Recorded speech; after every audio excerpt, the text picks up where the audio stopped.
Identification, nomenclature and classification, ये 3 अलग अलग टर्म हैं। तो इनका मतलब क्या है, आज उसके बारे में जानेंगे।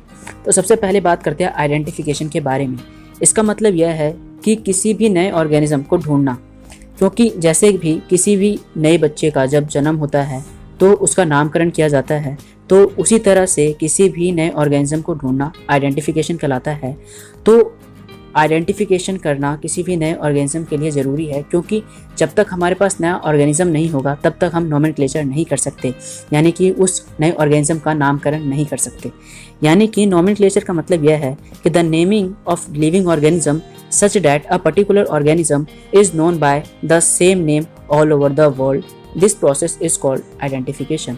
इसका मतलब ये हुआ कि किसी भी नए ऑर्गेनिज्म को ढूंढना और उसका एक ऐसा नाम देना या एक ऐसा नाम रखना जो कि पूरे दुनिया में उस ऑर्गेनिज्म के लिए सेम इस्तेमाल हो, यानी कि एक पर्टिकुलर ऑर्गेनिज्म के लिए एक पर्टिकुलर नाम हो जिसका इस्तेमाल पूरी दुनिया में एक सेम ऑर्गेनिज्म को डिफाइन करे।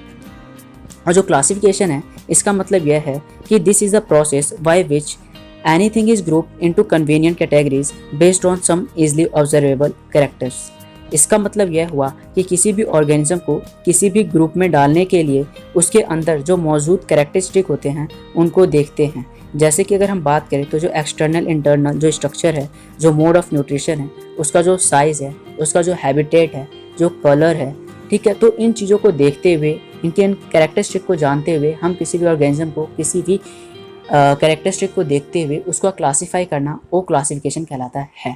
तो मुझे उम्मीद है कि आपको समझ में आ गया होगा कि जो नोमेनक्लेचर है वो क्या होता है, जो आइडेंटिफिकेशन है वो क्या होता है और जो क्लासिफिकेशन है वो क्या होता है।